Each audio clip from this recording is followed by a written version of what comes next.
Hello everyone, welcome back to my channel. कैसे हैं आप सब? आई होप आप सब लोग ठीक होंगे। तो फ्रेंड्स, आज फिर से एक वीडियो लेकर के आई हूँ और आज मैं बात करूँगी दीपिका कक्कड़ इब्राहिम के बारे में, क्योंकि इन्होंने 14 अगस्त को अपना लेबल डीकेआई ब्रांड का फिर से न्यू कलेक्शन लॉन्च किया है।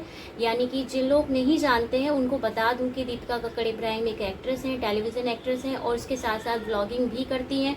और इन्होंने पिछली साल अपना एक क्लोथिंग ब्रांड भी ओपन किया था, वेबसाइट खोली थी जिसका नाम है लेबल डीकेआई। और पिछले साल के जो कपड़े कलेक्शन था वो मुझे कुछ खास नहीं लगा था, खास क्या बिल्कुल ही पसंद नहीं आया था। लेकिन इसी वजह से मैं आज बात करने आई थी इनके क्लोथ्स के बारे में कि कैसे हैं इनके ब्रांड के ये कपड़े जो ये सेल करती हैं और कौन इन्हें खरीदता होगा, मुझे तो पता नहीं। इसी बारे में बात करेंगे, लेकिन उससे पहले आप लोगों को मैं विश करना चाहती हूँ हैप्पी जन्माष्टमी, क्योंकि आप लोगों को ये डेकोरेशन दिख रहा होगा, बहुत हल्का फुल्का लाइट सा डेकोरेशन है। ये मेरी जन्माष्टमी का डेकोरेशन, यानी कल जन्माष्टमी थी 16 अगस्त को। तो आप लोगों को एक और बात बतानी है, वो ये कि इस बार जो है जन्माष्टमी जो है मेरे बर्थडे के दिन पड़ी, यानी 16 अगस्त को मेरा बर्थडे पड़ता है। और मेरे लिए इतनी खुशी की बात थी ना, क्योंकि मेरे साथ साथ कल मेरे कान्हा जी का भी जन्मदिन था। आपको अपने कान्हा जी से तो मिलवाया ही नहीं, डेकोरेशन इधर हो रखा है और नीचे मेरे साथ में ही बैठे हुए हैं, अभी दिखाती हूँ। ये है मेरे कान्हा जी, छोटे से क्या प्यारे से लड्डू गोपाल हैं। और आई होप आप लोगों को मेरे कान्हा जी प्यारे लग रहे होंगे। भाई मेरे पास छोटे से क्यूट से कान्हा जी हैं और मैं जितनी सेवा कर पाती हूँ बस उतनी ही कर सकती हूँ, बाकी तो सब कान्हा जी के ऊपर है। और चलिए, आप लोगों को फिर से एक बार से जन्माष्टमी की हार्दिक शुभकामनाएं। आई होप आप लोगों ने भी मेरी तरह जन्माष्टमी सेलिब्रेट की होगी। आज मुझे ना थोड़ा सा जुकाम हो रहा है, इसलिए दिक्कत हो रही है। लेकिन मुझे बात इसलिए करनी थी लेबल डीकेआई के बारे में, क्योंकि ये ब्रांड जो दीपिका कक्कड़ इब्राहिम ने खोला है, ये जब भी अपने कपड़े भाई इन्होंने अभी दोबारा लॉन्च किए हैं, पिछली बार भी इतने महंगे थे कि कपड़ा जिस हिसाब से था नहीं उस हिसाब से तो महंगाई कर दी इन्होंने भाई। वैसे ही आदमी महंगाई की मार झेल रहा है, मिडिल क्लास आदमी ऑलरेडी महंगाई से परेशान है। तुम इतने महंगे महंगे कपड़े बेचोगी तो कौन खरीदेगा भाई?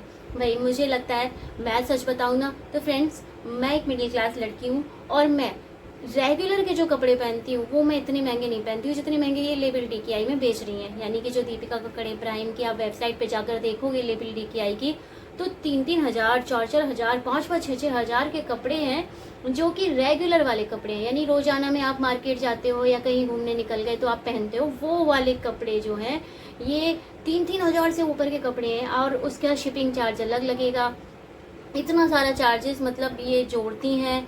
और मेरे को एक बात नहीं समझ में आती, रेगुलर के कपड़े इतने महंगे कैसे? कपड़े की क्वालिटी भी मुझे कुछ खास नहीं लग रही, नॉर्मल लग रही है। जैसे हम मैं तो एक चीज़ बोलती हूँ, हम जो मिडिल क्लास लोग होते हैं ना, हम लोगों को तो भाई अमेजोन पे अगर हम जाते हैं ना तो 700-800 की रेंज में हमको अच्छे खासे सूट मिल जाते हैं, अच्छे खासे कुर्ता सेट जिसमें दुपट्टा प्लस आपको प्लाजो या पैंट या फिर पूरा कुर्ता सेट आपको पूरा मिल जाएगा। और अच्छे खासे मिलते हैं भाई, 600-700 की रेंज में मिल जाते हैं। ज़्यादा से ज़्यादा आपको 1500-1600 की अगर आप रेंज पे पहुंचोगे ना तो और अच्छी क्वालिटी के मिल जाते हैं। लेकिन मुझे ये नहीं समझ में आता कि ये ऐसा भाई इन्होंने अपने कपड़ों में क्या लगा दिया है। एक लेस लगा देती हो तुम ब्लैक कलर की या वाइट कलर की, तुमने लेस लगा दी और वो तुम्हारा चार्म हो गया कि मेरे ये इसमें मेरा टच है। तो आई डोंट लाइक इट, मतलब मेरे को नहीं पसंद आता कि इतने महंगे कपड़े इनके कोई खरीदता भी होगा। भाई कौन खरीदता होगा कौन नहीं खरीदता होगा ये तो मुझे नहीं पता। कोई मैं सच बताऊं तो कोई बहुत ही हार्डली फैन होगा ना इनका, वही खरीदता होगा। आप अगर इनके कमेंट सेक्शन में भी देखोगे ना, पिछली बार भी जब लॉन्च किया था तब भी यही कमेंट भरा पड़ा था कि भाई हम मिडिल क्लास लोगों के हिसाब से तुमने कपड़े सेल किए ही नहीं, बेचे ही नहीं, मतलब बेच ही नहीं रही हो, इतने महंगे दे रही हो, कौन खरीदेगा तुम्हारे कपड़े भाई? और सच बात है यार, अगर आप मैं अपने हिसाब से बताऊं तो मैं तो ऐसे ही कपड़े भाई खरीदती हूँ, ज़्यादा से ज़्यादा 700-800 की रेंज में रोजाना के कपड़े खरीद लेती हूँ। जो मुझे मार्केट घूमने जाना होता है या बहुत ज़्यादा पार्टी वेयर शूट खरीदना होता है तो भले ही मैं 2,500-3,000 रुपये यार डालती हूँ किसी साड़ी को खरीदने के लिए कि भाई यार थोड़ा शादी पार्टी या फंक्शन है तो चलो भाई 5-5 हज़ार तक का खरीद लेते हैं। लेकिन हम शादी या पार्टी वेयर ड्रेसेस खरीदते हैं 5-5-6 हज़ार की, हम रोजाना के कपड़े नहीं खरीदते भाई। और मुझे ऐसा लगता है भाई मिडिल क्लास इंसान जो है, ऑलरेडी हमारे इंडिया में मिडिल क्लास लोग ही ज़्यादा हैं और आप उन लोगों के हिसाब से आप कपड़े इतने बेच नहीं रहे हो। आपको चाहिए हायर क्लास लोग आपके खरीदे, तो भाई हायर क्लास लोग आप लोग वो देखते भी नहीं है। हम लोग मिडिल क्लास लोग ही हैं जो भाई जिनके पास थोड़ी फुर्सत होती है तो हम लोग अपने मोबाइल उठा के ब्लॉग वगैरह देख लेते हैं। तो मुझे तो ऐसा लगता है कि भाई इनको थोड़ा सा, अगर इनको इतना ही कपड़े में इंटरेस्ट है या इनको लगता है कि मेरा लेबल DKI ब्रांड काफ़ी फेमस होना चाहिए, तो उसके लिए भाई थोड़ा सा हर इंसान के हिसाब से कपड़े सेल करो ना। तुम्हें चाहिए कि नहीं मैं तो मेरा टच रहना चाहिए, मैं एक एक्ट्रेस हूँ तो मैं और महंगे कपड़े बेचूंगी। मेरे को एक बात नहीं समझ में आती, जो ये एक्टर्स होते हैं ये लोग अपना क्लोथिंग ब्रांड जो है ओपन कर देते हैं, उसके बाद उसको महंगा क्यों रखते हैं इतना कि एक मिडिल क्लास आदमी खरीद ही ना सके। आप ये बताओ, अगर आप ऋतिक धनजानी को जानते होंगे, इन्होंने भी अपना एक ब्रांड खोल रखा है जिसमें मेंस कलेक्शन ये सेल करते हैं। उनका भी मैंने एक दिन वेबसाइट देखी, भाई इतने महंगे कपड़े कि क्या ही बताएं, लड़के खरीदना भी नहीं चाहेंगे। लड़कों को लगेगा जाके मॉल में खरीद लेगा आदमी जाके, भाई इतने महंगे खरीदने होंगे तो। और रोजाना में नहीं आदमी पहनता है यार इतनी महंगे कपड़े। मुझे तो यही लगता है भाई, अगर आप लोग पहनते हो 5-5, 6-6 हज़ार के कपड़े तो बताना जरूर भाई कि आप लोग पहनते हो। शायद भाई हो सकता है मैं ही नहीं पहनती हूँ इतने महंगे, मुझे ही ज़्यादा महंगा लगता है। तो बहरहाल मुझे तो ऐसा लगता है कि यार हम जो मिडिल क्लास लोग होते हैं ना, हम पैसे को ना हर तरीके से लिमिट में खर्च करते हैं। हमको ये नहीं है कि हम कपड़ों पे बेवजह का खर्चा करें। और या तो फिर कपड़ा आपका क्वालिटी इतनी अच्छी हो कि आप आदमी 3-4 हज़ार रुपये उसमें डाले। आप लेबल DKI के जितने भी कपड़े हैं आप देखना जाके, रेगुलर वाले जो रोजाना में हम लोग अमेजोन या फ्लिपकार्ट पे आप जाओगे या फिर आप मीशो पे तो भाई इतने सस्ते कपड़े मिलते हैं, बढ़िया क्वालिटी के मिलते हैं, जिसमें आपका कपड़े का कलर भी नहीं जाएगा जल्दी और बढ़िया मिलते हैं यार। तो जब हमको अच्छे से अच्छे कपड़े, वही कपड़े जो आप बेच रही हो 5-5, 6-6 हज़ार में, यानी लेबल DKI पे, उससे ज़्यादा अच्छी क्वालिटी के कपड़े हमें मीशो पे मिल रहे हैं, हमको मिंत्रा पे मिल रहे हैं, हमको फ्लिपकार्ट पे मिल रहे हैं, अमेजोन पे मिल रहे हैं, या फिर ये जो लिबास वगैरह के वो कितने अच्छे ब्रांड हैं, ये लोग को इतने अच्छे कपड़े यार मिलते हैं। कई कपड़े की क्वालिटी ख़राब नहीं होती, कुछ नहीं। तो हम क्यों आएंगे लेबल DKI पे खरीदने भाई, हम तो वहीं चले जाएंगे ना। हमको अमेजोन पे इतना भर के स्टॉक मिलेगा देखने को। और तो और इनका स्टॉक इतनी जल्दी आउट ऑफ स्टॉक भी दिखा दिया गया। भाई इतना कम बनाया था क्या इतने कम कपड़े बनाए थे आपने 1 साल बाद तो आके आपने लॉन्च किया। उसके बाद आपने जो ये दोबारा कलेक्शन लेके आए उसको तुरंत ही सोल्ड आउट दिखा दिया। भाई इतना किसने खरीद लिया भाई, या फिर आपने एक जोड़ी ही बनाए थे जो आपने खुद ही पहने थे और वही आपने बेच दिए, ऐसा मुझको लग रहा है खैर जो भी हो, मुझे तो बिल्कुल भी ये वाजिब नहीं लग रहे हैं इनके कपड़े जो ये इन्होंने सब इस बार फिर से। हाँ, हालांकि एक चीज़ है, जो पिछली बार का कलेक्शन था उसके कंपैरिजन में इस बार का कलेक्शन थोड़ा ठीक लग रहा है, ज़्यादा उसमें टीम टाम नहीं लग रहा। लेकिन ये कहो कि मतलब बहुत ज़्यादा अच्छे लग रहे हो कपड़े तो भाई नॉर्मल लग रहे हैं, इतने अच्छे भी लग रहे हैं। मुझे सिर्फ एक सूट पसंद आया था वाइट कलर का, वो भी इतना महंगा लग रहा है, 3-3.5 हज़ार रुपये तक का है। भाई मैंने दुकान पकड़ लिए, दोबारा इनकी वेबसाइट देखूंगी भी नहीं, क्योंकि मुझे पता है ये एक मिडिल क्लास इंसान के हिसाब से वेबसाइट में 1% लेके ही नहीं आएंगे कपड़े। जब भी ये लॉन्च करेंगी ना 4-4 हज़ार, 5-5 हज़ार, 6-6 हज़ार के करेंगी तो भाई 4-5, 6-6 हज़ार में ना मैं 4 जोड़ी कपड़े खरीद लूंगी। मैं एक सूट से ज़्यादा 5-6 सूट तो मेरे मतलब एक हफ्ते के सूट खरीद जाएंगे मेरे भाई मैं इनके लेबल DKI को मैं बिल्कुल भी नहीं भाई देखने वाली। मेरे को तो ये लगता है कि जो भाई बहुत ही ज़्यादा इनका स्ट्रॉन्ग फैन होगा वही भले ही लेबल DKI से खरीद ले, ये सोच के कि भाई दीपिका कक्कड़ का बनाया हुआ क्लोथ जो उन्होंने डिज़ाइन किया है वो मैं पहनूंगी। बहुत सारे होते हैं ना, हार्डली फैन होते हैं, कई हर किसी का अपना एक होता है।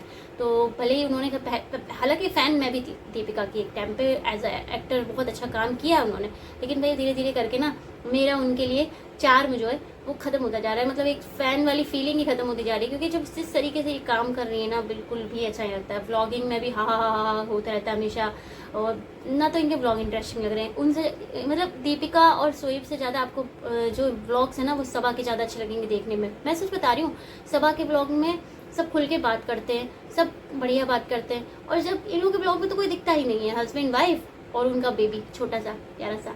रूहान अच्छा है, नो डाउट, वो रूहान है, बड़ा क्यूट लगता है, अभी छोटा सा है तो उसकी हरकतें अच्छी लगती है। लेकिन अब हर वक्त आप रूहान पे ही व्लॉग नहीं बना सकते ना, आप थोड़ा सा आपको कंटेंट बनाना पड़ेगा, कुछ चैलेंजेस कर लो, कुछ इंटरेस्टिंग बना लो, कहीं घूमने निकल जाओ, काम धाम कुछ करना नहीं है, व्लॉग बनाना है तो व्लॉग भी तो अच्छा बनाओ ना, फिर मज़ेदार तो होना चाहिए। खैर ब्लॉग के बारे में तो मैं बात नहीं करनी आई थी, उसके बारे में तो फिर बात करेंगे। मैं तो मेनली यार लेबल DKI के बारे में बात करने आई थी। तो भाई मुझे तो लगता है कि लेबल DKI ब्रांड हम जैसे लोगों के लिए तो है ही नहीं, जो लोग भाई 700-800 की रेंज में खरीदने वाले लोग हैं, और ज़्यादातर लोग भाई 700-800 की रेंज में ही खरीदते हैं। भाई कौन इतने महंगे खरीदता होगा?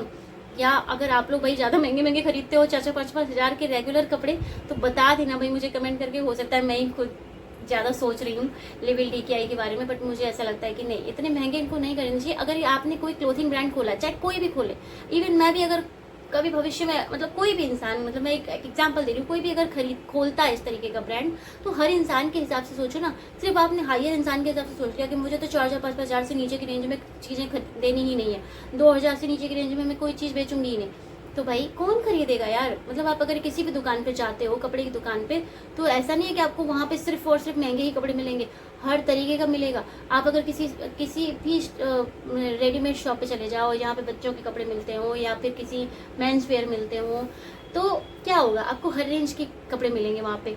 तो वैसे ही अगर इन्होंने अपना क्लोथिंग ब्रांड खोला था, तो इनको हर रेंज का रखना चाहिए ना, कि भाई कोई मेरे कपड़े अगर कोई लोअर फैमिली से बिलोंग करने वाला लोग खरीदना चाहते हो, तो मुझे उनके हिसाब से भी सोचना चाहिए। नहीं, मैं तो सिर्फ अपने लेवल DKI को हायर क्लास लोगों के लिए खोलूंगी, ऐसा शायद ये मैडम श्री सोचती हैं, दीपिका मैडम। खैर जो भी है, मैं ज़्यादा क्यों बोलूँ, मेरा ज़्यादा बोलने का किसी के ऊपर हक नहीं है।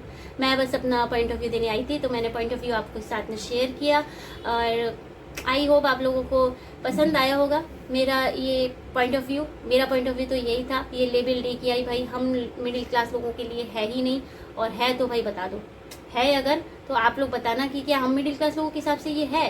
क्योंकि हम तो भाई पार्टीज में 5-5-6 हज़ार के रुपए के कपड़े पहनते हैं, रेगुलर वाले कपड़े हम 5-5-6 हज़ार के नहीं पहनते, मैं तो नहीं पहनती भाई साहब। खैर मिलते हैं आपसे नेक्स्ट रिव्यू में, तब तक के लिए। और आप लोगों को एक चीज़ और बताइएगा, मुझे इनका अभी जो रिसेंट कलेक्शन आया है वो 19-20 पिछले कलेक्शन से थोड़ा ठीक लगा है, कंपेयर टू पिछला जो कलेक्शन था वो तो भाई बहुत ही बेकार था, एक कपड़ा पसंद नहीं आया मुझे उसमें। इस बार वाले में दो एक सूट पसंद आ भी रहे हैं, लेकिन पिछले वाले के कंपैरिजन में पसंद आ रहे हैं, लेकिन इतने पसंद भी नहीं आ रहे कि मैं 5-3-4 हज़ार का वो सूट खरीद लूँ ना। मेरे को इतने भी पसंद नहीं आ रहे कि मैं उस पर पैसा डाल के खरीदना चाहूँ। हाँ, पिछले कंपैरिजन में ठीक ठाक है। दूसरी चीज़, इस बार मैडम ने थोड़ा खर्चा भी कम किया है, सारी मॉडल्स को हायर नहीं किया, खुद ही मॉडल बन गई है, खुद ही ने अपने ऐसे ऐसे करके पोजेस देके सूट हमें दिखा दिए हैं अपने। तो भाई अगर आपको लेना हो ना, तो भाई सोच समझ के लेना। मैं तो यही प्रेफर करूँगी आपको, मैं तो यही सजेस्ट करूँगी। इससे अच्छा लेवल DKI के खरीदने से अच्छा है आप अमेज़ॉन, फ्लिपकार्ट, मिंत्रा या मीशो, इन सब से भाई जाके देखो, इनमें इतनी वैरायटी मिलेगी ना, हर तरीके की वैरायटी मिल जाएगी और अच्छी खासी रेंज में मिल जाएगी। काय को हम जाके भाई इनके में खरीदेंगे। मिलते हैं आपसे नेक्स्ट रिव्यू में। बाल मैंने हेयर वॉश किया था ना, तो थोड़े से रफ हो रखे हैं, और कान्हा जी के भी दोपहर हो गई, सोने का टाइम हो रहा है। और मिलते हैं आपसे नेक्स्ट रिव्यू में। आप लोगों ने जन्माष्टमी कैसी सेलिब्रेट की, कमेंट करके जरूर बताना। भाई मेरे लिए बहुत स्पेशल थी इस बार की जन्माष्टमी, क्योंकि मेरे बर्थडे के दिन पड़ी थी, और हो सके तो भाई मुझे बर्थडे भी विश कर देना। अगर हो सके तो हैप्पी बर्थडे लिखने में कुछ नहीं जाता, आप प्लेटेड हैप्पी बर्थडे बोल देना, कोई दिक्कत नहीं है। मैं ये वीडियो 18 तारीख को अपलोड करूँगी, लेकिन कोई बात नहीं, होता है ना, बर्थडे प्लेटेड भी विश हो जाते हैं। तो अगर मन करे तो आप लोग एक हैप्पी बर्थडे लिख सकते हो। और मेरे वीडियोस आप लोग कहाँ से देखते हो, कमेंट करके ज़रूर बताइएगा। मेरे रिव्यूज़ आपको कैसे लगते हैं, पॉइंट ऑफ व्यू मेरा कैसा लगता है, ये भी मुझे कमेंट करके बता देना। और एक रिक्वेस्ट और है, वो ये कि मेरे चैनल को सब्सक्राइब जरूर कर लीजिएगा अगर नए हैं तो, और अपने फ्रेंड्स के साथ में व्हाट्सएप पे, फेसबुक पे शेयर कर दिया करिए मेरे वीडियोज़ को। मेरी कोशिश यही रहती है मैं बहुत ही करेक्ट रिव्यू लेकर के आऊँ, अपना पॉइंट ऑफ व्यू किसी के भी लिए ज़्यादा गलत ना बोलूँ, ज़्यादा ओवर बटरिंग ना करूँ भाई किसी के लिए। जो मुझे ठीक लगता है वही मैं कमेंट करके बताती हूँ, वही मैं अपना पॉइंट ऑफ व्यू बताती हूँ आप लोगों को। मिलती हूँ नेक्स्ट रिव्यू में, तब तक के लिए tata bye bye, see you. एक चीज़ और, tata bye bye see you तो कर लिया, लेकिन ये तो बोला ही नहीं कि सब्सक्राइब तो कर ही लेना, लाइक भी कर देना, और कमेंट करके हैप्पी बर्थडे मुझे भी बोल देना, मेरे कान्हा जी को भी बोल देना। अभी बस सुलाने का टाइम हो रहा है, सो जाएंगे वो भी। Tata bye bye, see you.